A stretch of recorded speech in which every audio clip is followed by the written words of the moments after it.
Magandang araw, Joy Nostalgia. Tayo ngayon ay nandito sa Pasidaya Homes West upang makasama at makapanayam ang isang ama, kaibigan at HOA officer, si Kuya Kenneth. Tara, samahan niyo po ako.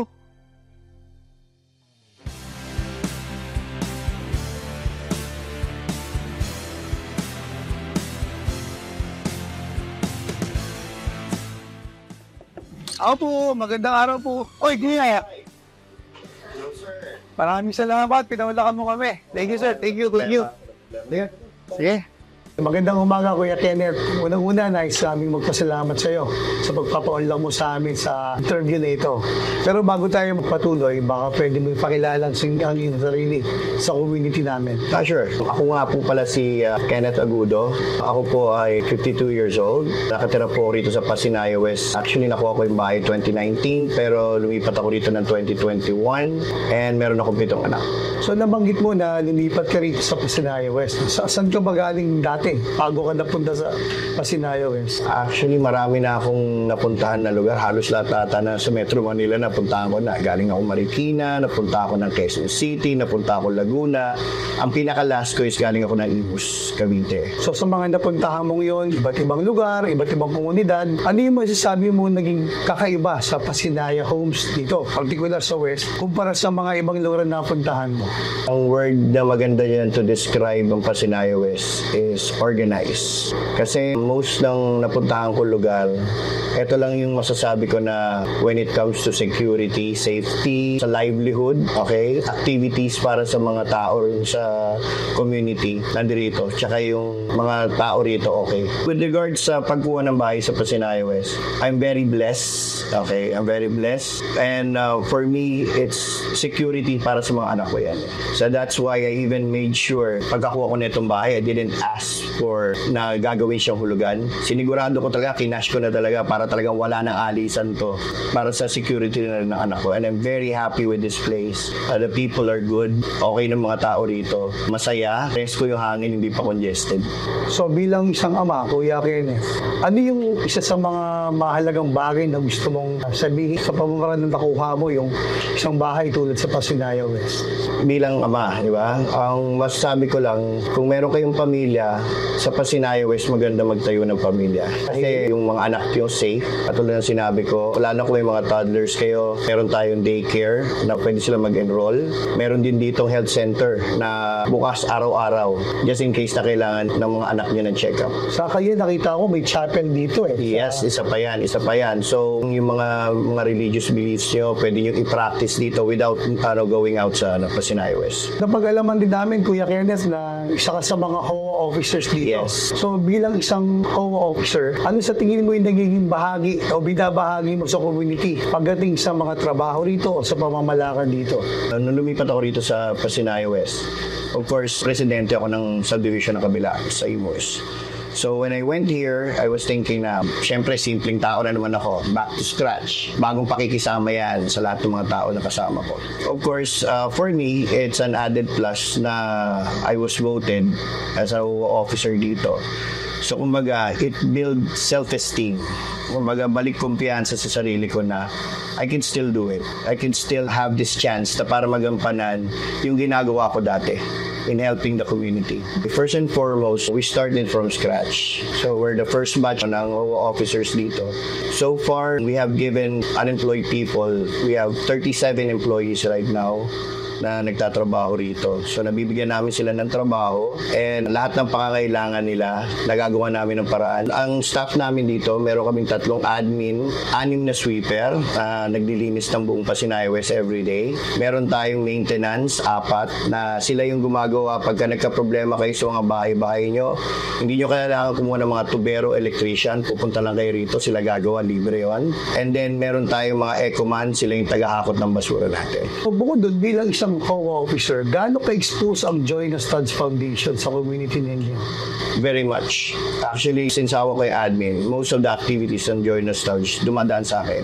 Tulad ng I know that there was recent mga activities for parenting, livelihood, andyan ng co-op. Meron din kayo para sa youth, yun sa mga leadership programs. And the most recently concluded one yung regarding sa disaster coordination at saka yung sa first aid. naalala ko, isa ka sa mga participants doon eh. Actually, doon ako nag-enjoy yung most.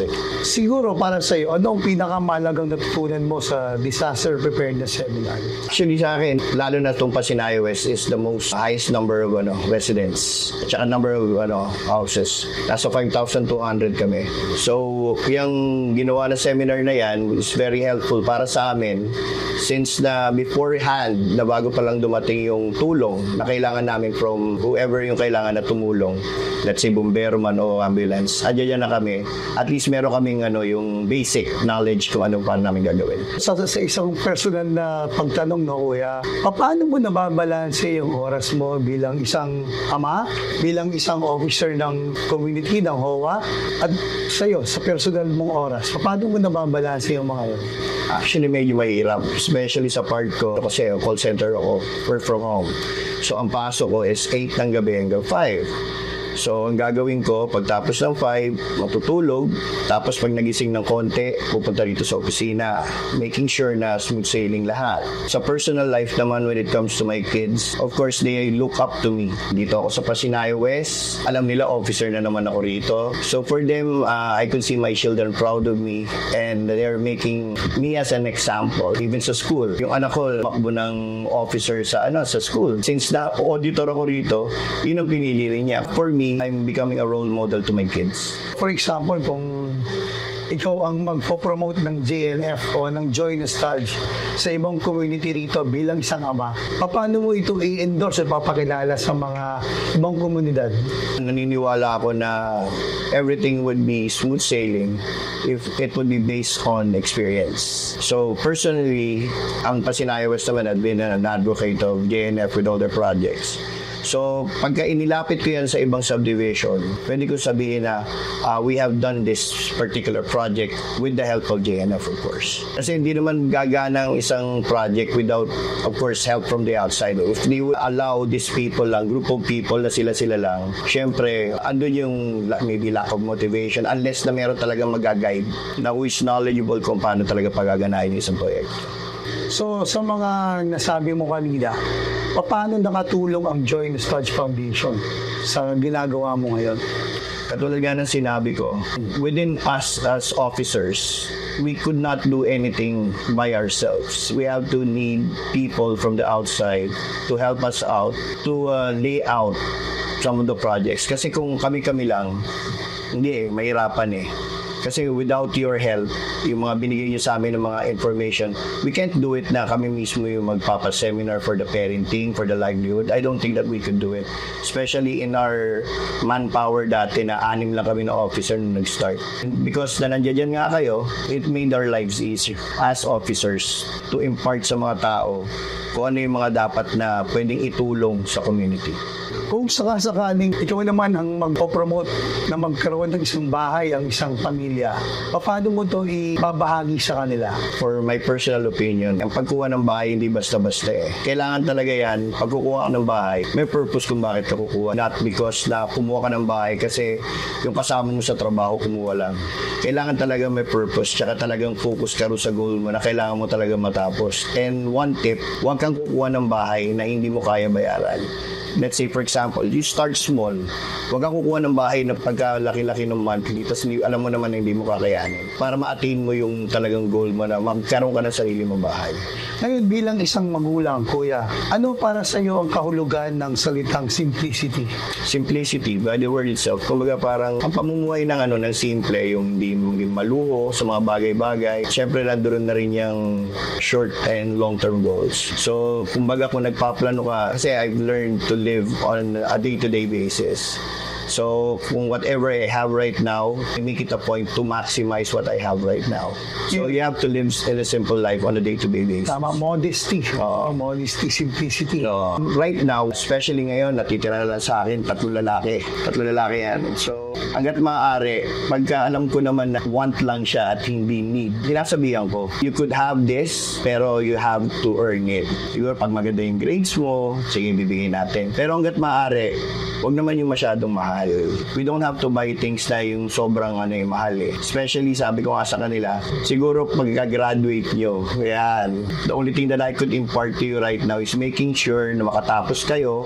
So, yun ang ko sa kanila. Making it simple. So, maliwanag sa kanila kung ano yung gusto at pangangailangan. Yun ang importante dun eh. At yun, bahagi yun ng pagiging simple na hindi mo hahangarin kung ano yung gusto mo lang. Correct. Ang maganda pa sa gusto mong ituro, dahil kailangan siya, kailangan nilang paghirapan. Oo, paghirapan. Hindi basta-basta binibigay na lang. Magandang ginagawa yan, kuya. Sa trabaho mo bilang COA officer, paano mo na-apply, kuya, yung pagiging simple?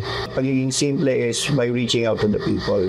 Kasi if you're not a simple person, hindi ka makakapag-communicate sa mga downlines mo eh. Kasi doon nagkakaroon ng problema minsan. Yung mga tao, medyo merong wall. Nahiyang lumapit. Oo, diba? tama. Hindi open. If you're a simple person, alam nila na down to earth ka. If they need to tell you something, yun, malalapitan ka nila. Mas madali sila makikipag-communicate sa'yo. Madali mong solusyonan yung problema nila. Correct. Okay. Kuya Kenneth, papalapit na yung Father's Day. Alam natin na hindi madali ang pagiging isang ama. Lalo na sa'yo, bilang isang HOA officer, mahirap din pagiging isang HOA officer, maging ama, at provider ng pamilya. Sa akin wala namang binigay ang Diyos na problema na hindi natin kinaya. And bilang ama, marami sa yung nakasalali. Kaya nga ikaw ang pundasyon ng pamilya eh. Hindi ka kailangan mag-give up. You have to be there for your family. Ang maganda dyan, bilang Pilipino, we have one trait na napakaganda na nakuha ng mga Pilipino is resilience. Ang pagbangon pag nakakadapa mo. So whatever man yung pinagdadaanan mo ngayon, for you to sustain at saka ma-maintain mo yung family's needs mo, you have to bounce back. Maganda, napakagandang mensahe. Huling-huling mensahe na lang, Kuya Kenneth. Para sa mga kapamilya natin sa Joy Nostalgia, meron ka bang susabihin para sa kanila? For Joy Nostalgia, in behalf of Pasinayo West Homeowners Association, maraming salamat sa lahat ng mga proyekto na inilapit nyo sa amin. I know it has been very helpful. Nakita ko naman yung mga improvements. There's a lot of people na nagkaroon ng negosyo sa co-op. Ang ating mga kabataan, tinuruan nyo for the leadership training, which is nagagamit na ng iba. So I was able to attend sa mga parenting na pero I've heard good feedbacks about it. Pagpatuloy nyo lang po yung ginagawa nyo, Joy Nostalgia, and I hope to work with you for the years to come. Maraming salamat, Kuya Kenneth. Sana patuloy tayong magsuportahan para sa kagaganda ng inyong komunidad. Ang ganoon din para sa amin, naman mas lalo kami makatulong sa inyo. Salamat, okay. Kuya. Pangarap ng isang ama na mabigyan ng maganda, simple at magandang bahay ang kanyang pamilya. Dito sa Pasinaya Homes West, nakita ni Kuya Kenneth ang hinahangad niyang pangarap. Higit pa rito, ang kanyang tirahan ay nasa isang magandang komunidad. Isang tahimik, maaliwalas, at higit pa rito, isang napakagandang komunidad. Sa ngalan po ng bumubuo ng HOA, sila'y nagpapasalamat sa biyayang kanilang natanggap. Ang Pasinaya Homes ay isang komunidad na dapat nating ipagmalaki. Kaya po mula sa kanya, ipinaabot niya ang kanyang pasasalamat sa lahat ng bumubuo ng Joy Nostalgia. Isang pasasalamat din po at pagbati mula sa Joy Nostalgia Foundation. Happy Father's Day po sa inyong lahat. Ito po si Allen Silvano mula sa Joy Nostalgia Foundation. Magkita-kita po tayo muli sa susunod na feature ng Pasinaya ng Dangal.